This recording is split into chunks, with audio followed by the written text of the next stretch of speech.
Avant, je voudrais qu'on parle avec vous, Jacky. Vous êtes vice-président de la NCGG, donc le grand gibier est un sujet qui nous tient à cœur, évidemment, et on le sait puisque ça fait la une de la plupart du temps des magazines de chasse. C'est le sanglier, avec des populations en pleine expansion, on le sait, mais ce qui ne va pas sans problématique. Comment on va faire dans les années qui viennent pour gérer toutes ces problématiques liées au sanglier? Alors on peut déjà replacer le contexte dans l'évolution du sanglier en général.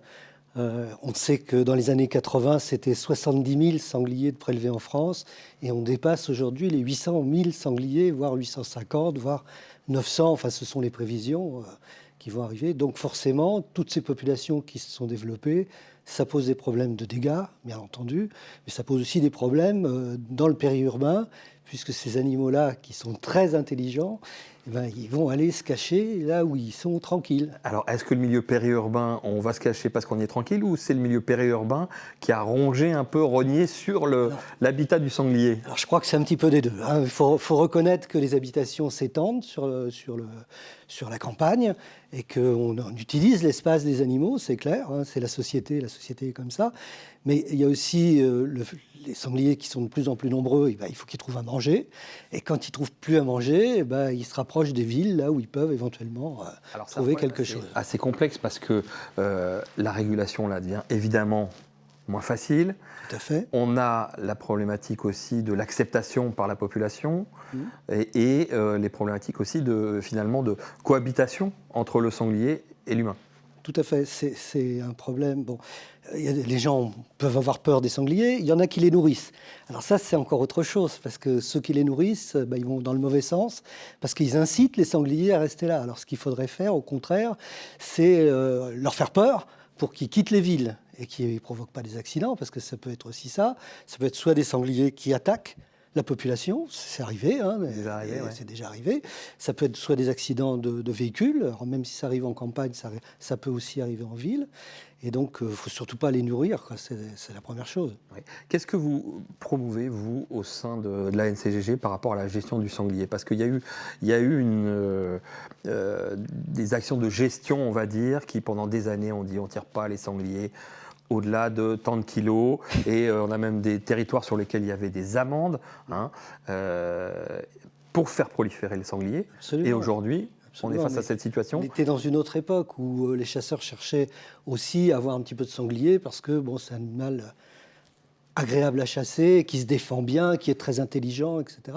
Aujourd'hui, on n'est plus du tout dans la même approche, puisqu'il d'abord il y a le phénomène des dégâts, comme je le disais tout à l'heure, où il y a des millions et des millions d'euros de dégâts par département qui sont impayés sur les dégâts aux agriculteurs. Donc il faut absolument maîtriser ces populations. On sait que la courbe des dégâts elle est exponentielle également. Oui. On sait qu'il y a des pourparlers aussi pour permettre que ces dégâts soient pris en charge, non plus uniquement par les chasseurs, mais est-ce que par l'ensemble du monde lié à la cynégétique et au-delà, l'agriculteur, viticulteur, sylviculteur? Alors le problème en fait, c'est que on ne chasse pas partout. Hein, il y a une partie du territoire qui est chassée, une autre partie qui n'est pas chassée.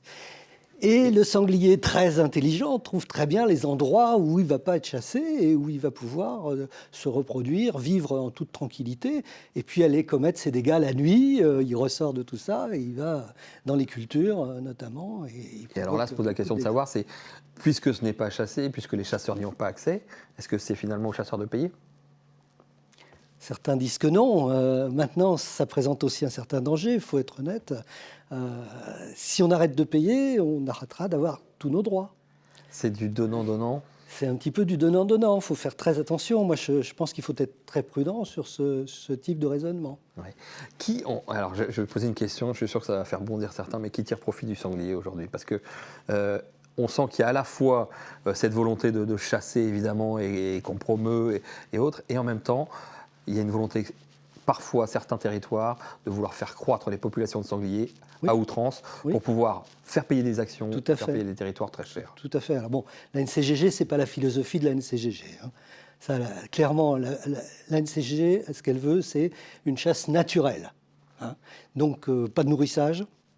Ça, c'est exclu, parce que quand on nourrit les animaux, d'abord, on favorise leur reproduction, quoi qu'on en dise.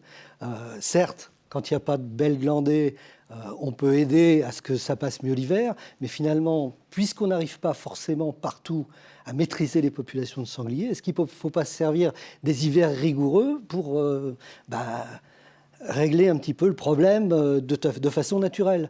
Nous, à la NCGG, on est pour une chasse naturelle et de l'éthique. Donc ces populations en pleine expansion, on le disait, c'est aussi...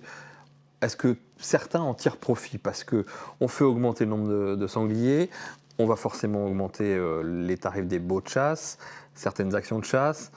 Il n'y a pas un travers là à vouloir des populations exponentielles? Il y a un gros travers, mais en fait c'est un phénomène de société.